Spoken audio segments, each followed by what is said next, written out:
Alors, dans l'actualité de ce jeudi 16 janvier, d'abord, 3 nouveaux fonds pour appuyer les entrepreneurs de la région. C'était un point de presse hier que tenait le Centre d'aide aux entreprises Montmagny-Lillet pour nous annoncer qu'on avait 3 nouveaux fonds là, pour aider les entrepreneurs de la région. Stratégie transfert, stratégie verte et stratégie numérique. Donc, ce sont des prêts qui varient entre 5 et 50 000 $ selon les besoins. Vous pouvez avoir un congé d'intérêt de 24 mois. Vous pouvez également avoir un moratoire. Donc, normalement, c'est aux alentours de 6 mois, mais certains détails là, ou certaines conditions s'appliquent. Et après quoi, ben là, on peut avoir un taux d'intérêt compétitif là, qu'on peut offrir aux entreprises. Tout ça, ben, c'est pour aider les entreprises à passer des fois des périodes plus difficiles ou encore de l'achat d'équipement ou encore si on veut procéder à un transfert d'entreprise, d'un relève entrepreneurial, comme on appelle, ben, le Centre d'aide aux entreprises, ça le dit, Centre d'aide aux entreprises. C'est d'abord, c'est que si vous décidez de démarrer une entreprise, ben, il faut d'abord aller voir une institution financière. Et après quoi, ben, s'il manque un peu de mise de fonds, ben là, le Centre d'aide aux entreprises Montmagny-Lillet peut vous aider à peut-être combler le manque à gagner là, pour obtenir votre financement à l'institution financière. Donc, c'est très important.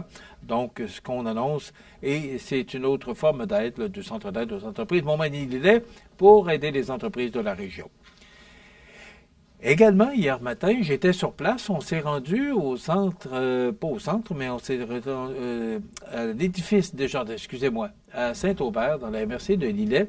Il y avait une importante conférence de presse. D'abord, vous avez sûrement entendu le reportage de Mario Lacombe.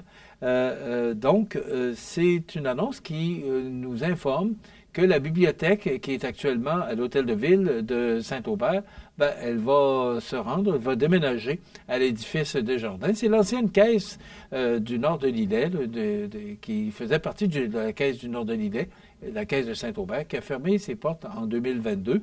Ben là, on va réaménager l'établissement pour accueillir un CPE et aussi, on va accueillir la bibliothèque. Et là, ben, on va pouvoir procéder à certaines rénovations à l'hôtel de ville parce qu'on manque d'espace. Donc, tout ça, là, c'est un projet de près de 222 000 $, tout compris avec les travaux à la municipalité. Et c'est un beau projet parce que on est en face de l'école. Tout ça, l'édifice Desjardins est situé vraiment à un endroit névralgique, là. On va faire un passage à niveau là, pour l'école parce que l'école est en face. C'est un beau projet, puis on a travaillé fort là-dedans et je veux saluer là, tous les gens qui se sont impliqués là-dedans pour la réussite. Moi, je regarde et je parlais avec le maire de Chênes, là, que je connais bien, puis très sympathique, le maire de Chênes. Mais c'est un gars qui est dynamique. C'est de voir avec une municipalité comme Saint-Aubert, avec des projets comme on présente aujourd'hui. Et aussi, Francine Pellerin, qui est la directrice générale de la Caisse du Nord de Lillet, et Pierre Auroy. Ben, quand la demande a été faite là, pour procéder aux réparations et rénovations pour accueillir ces deux projets-là, il semblerait, là, ce qu'on m'a raconté, que ça a pris 24 heures. 24 heures pour dire oui, on embarque avec vous autres. Alors, bravo à tout ce monde-là là, qui se donne la main pour que tout ça puisse se réaliser. Donc, bravo à Justin Deschênes, qui est maire de Saint-Aubert, Pierre Auroy, Francine Pellerin, il y avait Normand Caron, préfet, et un personnage qui m'a surpris de voir, c'est Jean Damour, qui a été autrefois ministre, là, sous me semble que c'est sous M. Charest, mais je ne suis pas certain. Il a été maire de Rivière-du-Loup, il a été également député de Rivière-du-Loup, il a été ministre.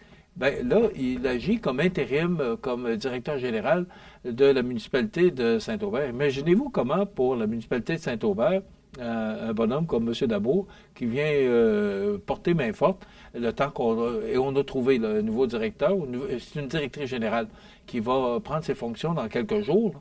Mais imaginez-vous l'expérience d'un homme comme M. Dabour qui vient prêter main forte à la municipalité de Saint-Aubert là, pour la réalisation de tout ça. Ben, bravo. Moi, j'ai été là, plus qu'enchanté de voir tout ce beau monde, puis tout le monde était tout sourire, et on comprend pourquoi. Bon, ben, mon Dieu, ça fait du bien, les bonnes nouvelles, hein, parce que elles se font rares depuis quelque temps, les bonnes nouvelles. Il y a la lettre là, que M. Legault a envoyée là, dans un...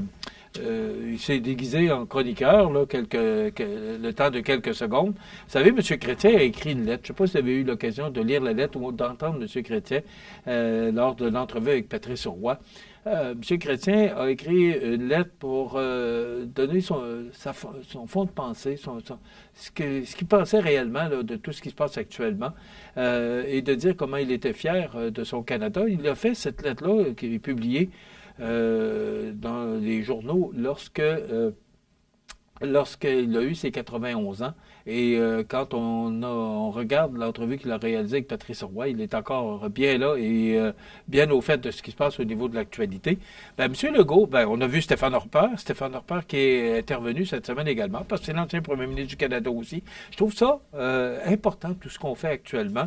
M. Legault qui a écrit et envoyé une lettre aux médias américains pour faire part de ce qui se passe actuellement et que si nous autres, on paye à partir de je ne sais pas quelle date, là, à partir du moment où M. Trump décidera d'imposer ses tarifs douaniers, si jamais il met en application ses idées ou ses intentions, ben, il faut savoir que ça ne va pas juste d'un côté, ça va aller de l'autre aussi, parce qu'on a quand même, on est le plus gros, on serait, je vais le dire au conditionnel, on serait le plus gros client des États-Unis.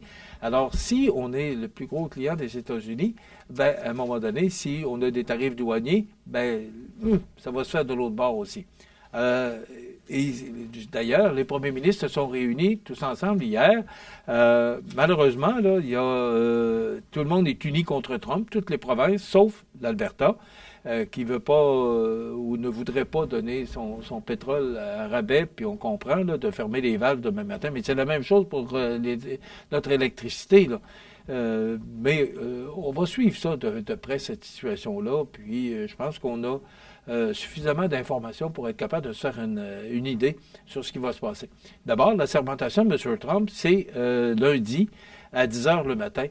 Moi, ce qui m'étonne, là, avec tout ce qui se passe actuellement, c'est que là, les médias, là, tout le monde, hey, c'est la sermentation de M. Trump, puis il faut être là, puis il faut diffuser ça. Puis...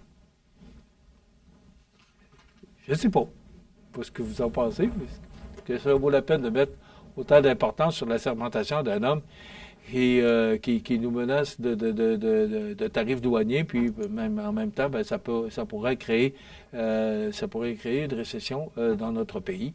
En tout cas, on va suivre ça. Je ne sais pas si vous avez vu la casquette de M. Doug Ford, le premier ministre de l'Ontario, hier, que le Canada n'est pas à vendre. Moi, je trouve ça motivant de voir que tout le monde s'unit pour faire front commun face à un président qu'on ne sait pas trop à quoi s'attendre au cours des prochains jours, des prochaines semaines, des prochains mois et des prochaines 4 années. Ça va être long.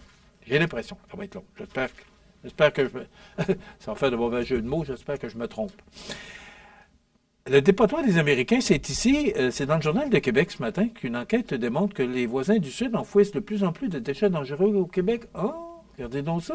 C'est sous la plume d'une colline des Planques ce matin, vu comme la poubelle des États-Unis, le Québec fait la manchette jusqu'en Grande-Bretagne parce que nos voisins du Sud exportent chez nous de plus en plus de déchets dangereux enfouis non loin de quartiers résidentiels.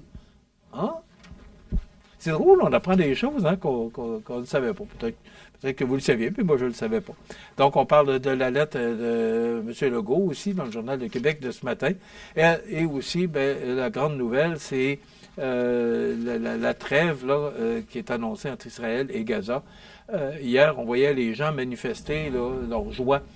Et on comprend quand on voit les dégâts de ce qui se passe ou de ce qui reste à Gaza. On peut que se réjouir pour les gens, les résidents de Gaza, mais aussi pour les Israéliens. Et il va y avoir, là, à partir de dimanche, là, tranquillement, lentement mais sûrement, là, on va remettre des otages aux Israéliens et il va y avoir un échange de prisonniers. Donc, c'est une histoire à suivre. Demain, on vous propose la chronique prévention pro-mutuelle et à la découverte des télérégionales. Demain, ben, on se rend à Plessisville. Ben voilà, dans quelques instants, il y aura les avis de décès. Ça complète notre émission de ce jeudi 16 janvier. Je vous souhaite de passer une excellente journée. D'ailleurs, on nous prévoit du soleil avec du temps pas trop froid. Alors, profitez-en pour aller faire un tour à l'extérieur. Bonne journée. À demain.